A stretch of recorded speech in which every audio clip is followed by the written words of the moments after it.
नवधा भगति कहूँ तो ही पाही, सावधान सुनु धरु मन माही। प्रथम भगति संतन कर संगा, दूसर रति मम कथा प्रसंगा। गुरुपद पंकज सेवा, तीसरी भगति अमान। चौथी भगति मम गुण गण, करई कपट तरिगान। मंत्र जाप मम दृढ़ विश्वासा, पंचम भजन सुवेद प्रकाशा। छठ दम शील विरति बहु कर्मा, निरत निरंतर सज्जन धर्मा। आठम सम मुहिम, सातम सम मुहिमय जग देखा। मोहिते अधिक संत करि लेखा, आठम जथा लाभ संतोषा। सपने हूँ नहीं देखहीं पर दोषा। नवम सरल सब सन छल हीना, मम भरोस ही हर सन दीना।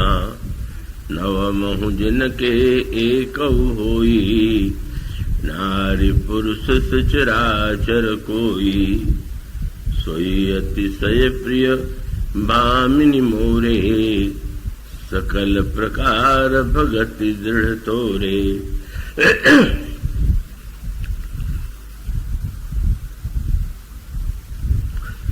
भगवत कथा रसिक महानुभावों, भक्तिमती देवियों, आइए हम स्वयं, हम सब अपने आप को दंडकारण्य की इस वनस्थली में ले चलें, जहाँ प्रभु श्री रामभद्र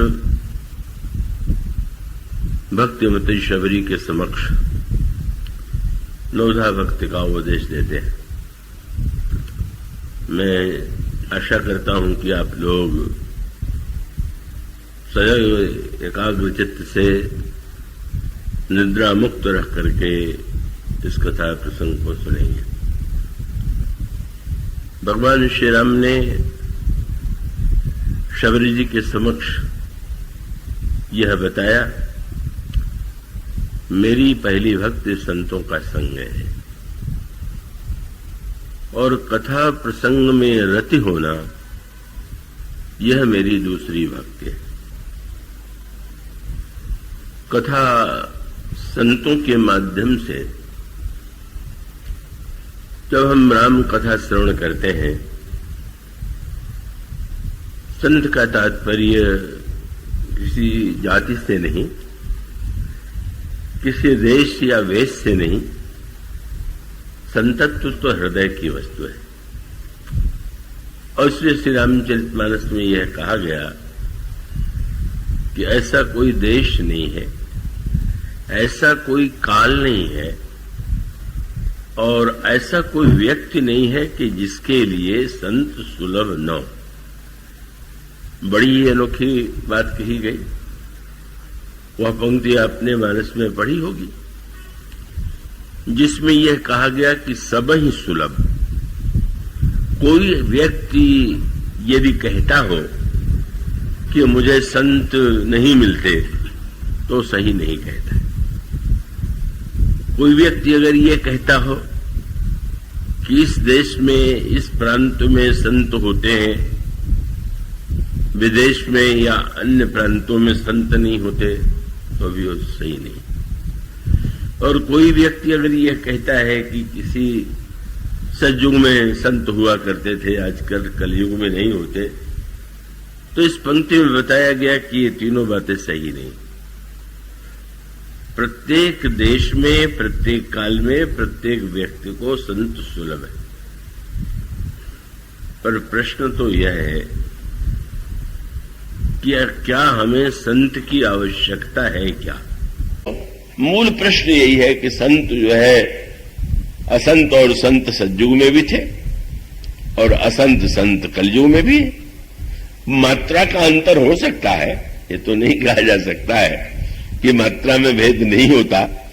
अब भी तो ठीक है ये कि भाई बरसात में वर्षा जितनी होगी वो गर्मी में किसी दिन नहीं हो पाती है।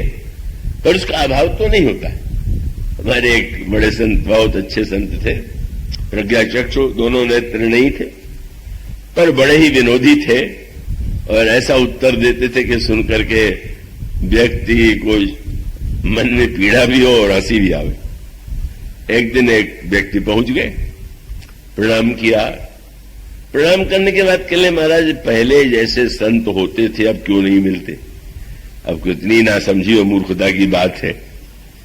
आप संत के पास गए हैं तो ये प्रश्न कीजिए कि पहले यही प्रश्न कर दे कि संत मिलते हैं कि नहीं मिलते। आपके कहने का अर्थ तो यही कि आप संत नहीं हैं, तभी तो आप पूछ रहे हैं कि संत कैसे मिलते और पहले जैसे क्यों नहीं मिलते। दूसरा होता तो नाराज हो जाता, क्या हम संत नहीं है, तुम क्यों कहते हो कि नहीं मिलते? पर उन्होंने हंस करके कहा, अरे भाई पहले जो संत आते थे तुम जैसे बड़े धनी घरों के लड़के होते थे, जो धन और भोग सब भोग चुके होते थे और सबकी वासना से शून्य होकर के साधु बन जाते थे। अब तुम लोगों ने अपने घरों से तो साधु बनना बंद कर दिया है, तो हम जैसे नालायक ही साधु तो तुम्हें मिलेंगे। मनोव्यय ये था कि तुम साधुता पाना चाहते हो पर दूसरे के घर साधु हो, तुम्हारे घर में कोई साधु न बनने पाए। मानो इसका अर्थ है कि सचमुच हमारे जीवन में अगर संत को पाने की अभिलाषा है तो संतत्व तो अच्छी वस्तु है अगर दूसरे के घर में हो, और संतत्व तो बुरा है अगर अपना बेटा संतत्व की ओर बढ़ने लग जाए। मानो यह जो विरोधाभास है, तो इसलिए इसका तात्पर्य है कि अगर की आवश्यकता का अनुभव हो तो कहां नहीं मिलेगा संत।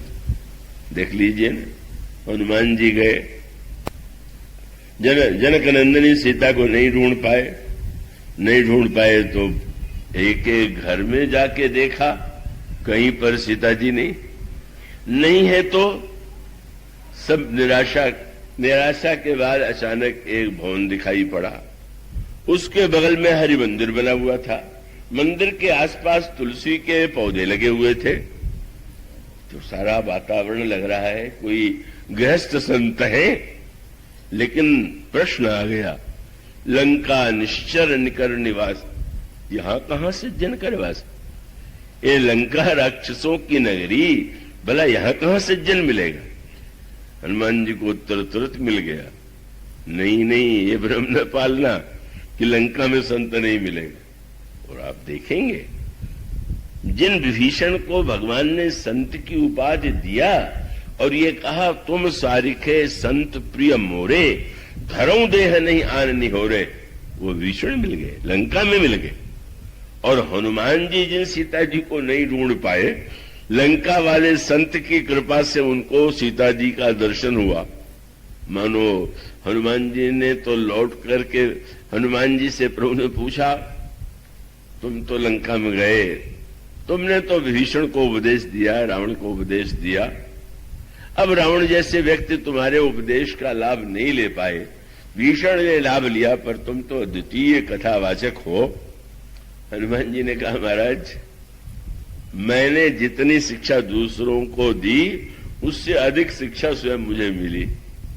क्या? मैंने जब विभीषण के भवन को देखा और मुझे ये लगा कि लंका में संत नहीं हो सकता, और जब विभीषण से भेंट हुई और उनसे मैंने कहा कि सीता जी को हम खोज के थक गए, नहीं मिली, और उन्होंने युक्ति बता दिया, तो मुझे उत्तर मिल गया कि देखो भारत का संत नहीं ढूंढ पाया, लंका के संत ने बतला दिया। उत्तर और आगे मिल गया, विभीषण की बताई गई युक्ति से लंका में पहुंच, अशोक वाटिका में पहुंच गए, और वहां बैठ करके रावण भी आया। रावण ने जनक नंदिनी को लोभ और भय दिखाने की चेष्टा किया। किशोरी जी ने उसको कठोर से कठोर शब्दों में फटकारा और सठ सूने हरि आने से मोही, अधम लज्ज लाज नहीं तो ही, इस तरह से कठोर शब्दों में भर्त्सना की। रावण तलवार मार करके तलवार लेकर के मारने चला। मंदोदरी ने रोक दिया, पर रावण ने राक्षसियों से कहा, तुम डराओ, अगर 1 महीने में इस राजकुमारी ने मेरी बात नहीं मानी तो मैं इसका सिर काट दूंगा। रावण चला गया। राक्षसियां कठोर वेश बना करके सीता जी को डराने लगे। हनुमान जी को बड़ी चिंता हुई। एक संत तो मिल गया, उसने युक्ति तो बता दिया, पहुंच भी गए, लेकिन ये राक्षसियां चारों ओर से घेरे हुए बैठी हैं, मैं क्या करूं? पहले रावण आ गया, रावण चला गया तो राक्षसियां घेरे हुए हैं। और तब अचानक उन्होंने बड़े आश्चर्य से देखा कि एक राक्षसी बोलने लगी। और तब हनुमान जी को लगा कि इतना बड़ा संत तो मैंने जीवन में कभी पाया ही नहीं। और वह संत पुरुष की है, नहीं कि संत केवल पुरुष होता है, स्त्री हो, पुरुष हो, कोई जाति हो, कोई देश हो, कोई कुल हो। कौन था वो? त्रिजटा नाम राक्षसी एका, उसका नाम था त्रिजटा।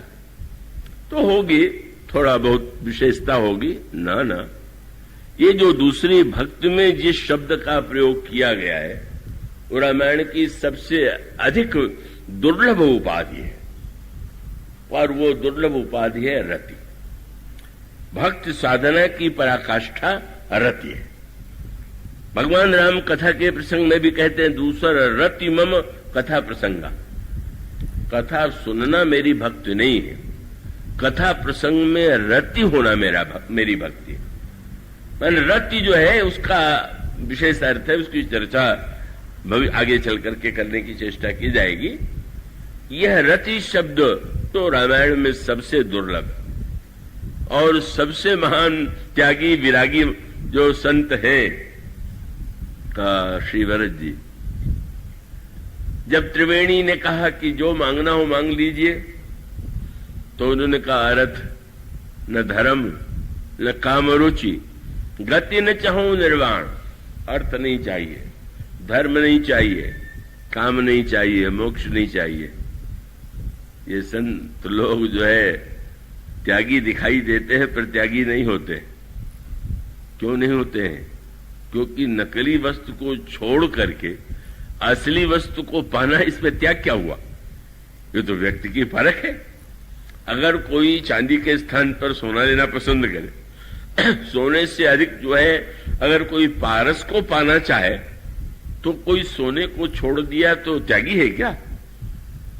मानो हम यूं कहा करते हैं कि आपके पास कोई आवे, आप कहें कि कुछ आम का फल ले लीजिए, नहीं चाहिए। सेव का फल ले लीजिए, सेव फल भी नहीं चाहिए।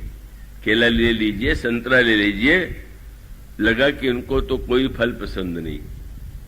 तो अब आप कोई फल नहीं ले रहे हैं तो बोले बस फलों का रस दे दीजिए।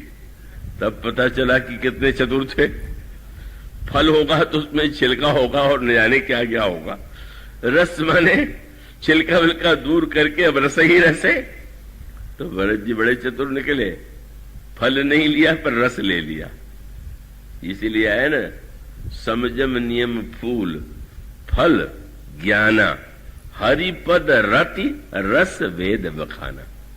भगवान के चरणों में रति ही रस है। और आपने तुरंत कह दिया, अर्थ न धर्म न काम रुचि, गति न चाहूं निर्वाण, पर जन्म जन्म रति राम पद यह वरदान नान।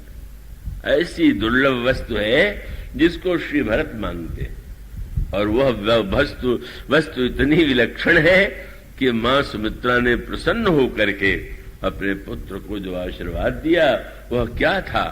लक्ष्मण, तुम सेवा के लिए जा रहे हो, मैं आशीर्वाद देती हूं, रति हो।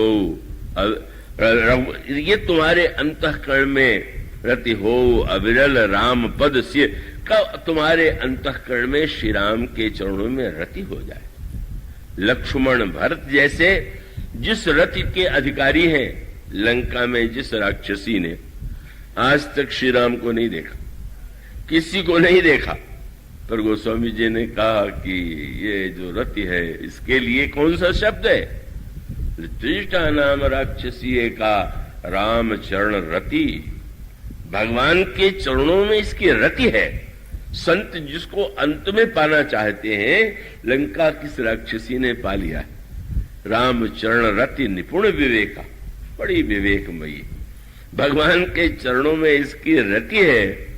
और सचमुच जब वो बोलने लगी और राक्षसियों से कहा, आज मैंने एक सपना देखा है। क्या देखा है? देखा है कि एक बंदर लंका में आया हुआ है। बस हनुमान जी के कान में शब्द गया और सोचने लगे, मैं सोचता था लंका में संत नहीं होते, यहां तो इतने बड़े संत हैं कि सपने में भी देख लेते। मैं इतना छिप के आया और ये कहती है कि एक बंदर लंका में आया हुआ। और उससे आगे बढ़कर के जब वो वाक्य कहा तो और आश्चर्य हुआ। बोले बंदर लंका जलावेगा। अब यहां हनुमान जी थोड़ा बड़े संशय में पड़ गए। प्रभु ने लंका जलाने के लिए तो मुझसे कहा नहीं है, और ये त्रिजटा के रूप में इतनी महान भक्त, ये भगवान के चरणों के रति से युक्त यह त्रिजटा कहती सपने वानर लंका जारी। तो मैं प्रभु की आज्ञा मानूं कि त्रिजटा के स्वप्न को मानूं? वैसे तो उलट करके देखिए तो भाई सपने में कोई आज्ञा दे तो लगेगा अब सपने का क्या है, प्रत्यक्ष कोई कुछ कहे तो उसका महत्व है। तो हनुमान जी को तो प्रभु ने प्रत्यक्ष आज्ञा दिया और त्रिजटा को स्वप्न दिया है। पर मानो संकेत हनुमान जी को लगा कि जैसे आप किसी को कोई काम करने के लिए भेजें और बाद में आपको लगे कि ये काम थोड़ा और करना है, और किसी उपाय से संदेश भेजे कि उनसे कह देना कि ये काम और भी करके आवेंगे। तो मानो आधी बात तो प्रभु ने भारत के संत हनुमान जी को बताई और आधी बात लंका के संत को बता दिया कि वो आ रहे हैं, तुम उनको बता देना। और उसने जब कह दिया सपने बानर लंका जारी, जातु धान में सेना सम्मारी, और फिर कह दिया आगे भविष्य बताते हुए कह दिया खर आरूढ़ नगन रस्सीसा, मुंडित सिर खंडित भुज बीसा, यही बीसो दक्षिण दिश जाई, लंका मनोह विभीषण पाई, नगर फिरी रघुवीर दुहाई, तब प्रभु सीता ही बोली पठाई। यहां तक भविष्य बता दिया। कह दिया कि यह न समझना कि सपना माने झूठ, यह सपना मैं कहूं विचारी, यह सत्य गए दिनचारी। तुम इसका इस सत्यता का अनुभव करोगी। और इसीलिए हनुमान जी इस चिंता में पड़े, इन संत की के स्वप्न को प्रमाण माने कि अपने प्रत्यक्ष को प्रमाण माने। पर जब रावण की सभा में बंदी बना करके ले जाए गए, रावण मारने के लिए आज्ञा देता है और विभीषण रोक देते हैं। पर रावण ने विभीषण की बात को मान करके कहा कि मैं मृत्युदंड तो नहीं दूंगा, पर दंड तो इसको दिया जाएगा। क्या? बोले इसके पूंछ में कपड़ा लपेटो, घी तेल डाल करके बिल्कुल भिगो दो और आग लगा दो। हनुमान जी ने प्रणाम किया, बोले त्रिजटा देवी का स्वप्न ठीक था, क्योंकि अब कह दिया उन्होंने लंका बंदर जलावेगा, मैं आग कहां से ले आता, कपड़ा घी तेल कहां से ले आता। सारा प्रबंध भगवान ने रावण से करा दिया। धन्य है त्रिजटा जिसको इतना अलौकिक ज्ञान है कि वह अलौकिक ज्ञान सचमुच त्रिजटा का जो अद्वितीय चरित्र है, अद्भुत, इतना उसका प्रवेश है योग में, ध्यान में, भक्ति में, और उसका एक बड़ा स्वतंत्र प्रसंग है। मानो इसका अर्थ यह है कि अगर हमें संत नहीं मिलता तो सच बात तो यह है कि हमें संत की आवश्यकता नहीं। अगर संत की आवश्यकता होगी तो संत तो मिल ही जाएगा, कहीं न कहीं किसी न किसी रूप में संत प्राप्त हो जाएगा।